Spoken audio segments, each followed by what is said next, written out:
was hard for me to get work because I am not in a box.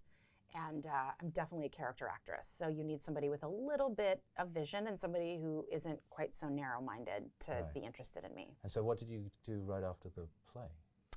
Well, I mean, I had day jobs and things like that. But I got my SAG card on a movie called The Opposite of Sex, which was a great movie that Don Roos wrote and directed. And I was lucky and did that. And even just that little thing steamrolled into other stuff. And then I got a pilot, and then I eventually met Ryan Murphy. And my first series was his first series. Yeah, so let's talk about that. Because Ryan Murphy... He's doing okay. I mean, he's doing all right. I read Do you think he should stick with it? I think so. I read somewhere that his Netflix deal was a $300 million deal. Something like that. I guess he should stick with it and see where it goes. Yeah, why not? He'd be silly not to see. Even your parents would think so. I'm sure my dad would encourage him to still apply to law school, but still. He is doing something that I think is interesting. So if you flip 100 years ago back to the beginning of the movie industry, studios sort of worked with the same actors and actresses all the time. And he's sort of doing the same What I love about him is that he does whatever he wants. And so he makes his own rules. When I met him, it was in a casting session for the show that ended up being popular, which ran for 2 years. And the first thing he ever said to me, it was sort of that uncomfortable minute before you do your audition. So everyone's just sort of sitting there and they're getting the camera ready. Yeah. And he was sort of looking at me and he said, "Nice blowout," about my hair. Yeah. And then I felt immediately seen and at ease. Yeah. And so there was a very quick simpatico. And he is somebody who is always looking for things that are a little left of center. Yeah. And he also likes to champion the underdog. And I think he knew, and I think he saw that I wasn't a typical person that was going to be coming in. And I think that sparked something in him, and I adored him immediately. And even though he'd never done anything, he was a journalist.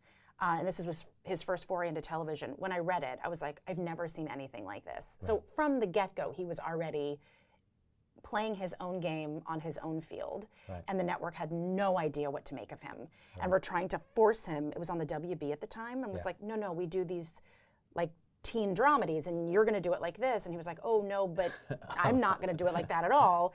And they canceled the show after 2 years. And then he went on to just meteoric success after that. His next show was Nip Tuck. Which you were in as well.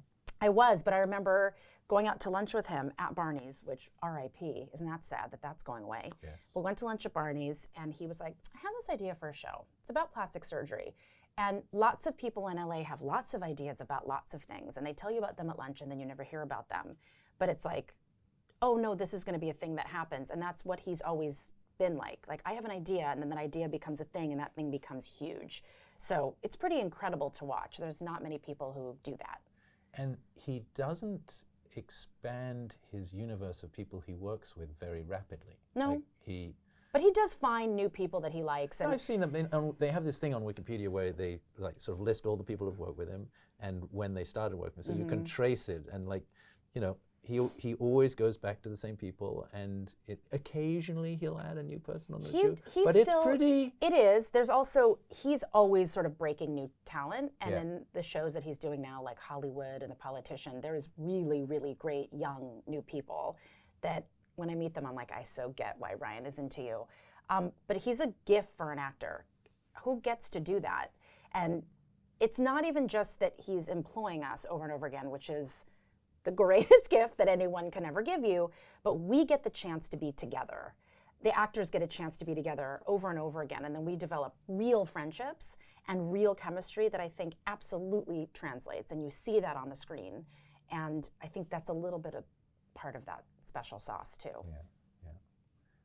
I sort of wonder why you ever need to work with anyone else if you're working. I mean, whatever party he invites me to, I'm going, no matter what. And if you said to me, you're only ever going to work on Ryan Murphy shows, I'd be like, sounds good to me. I'm very happy to be there.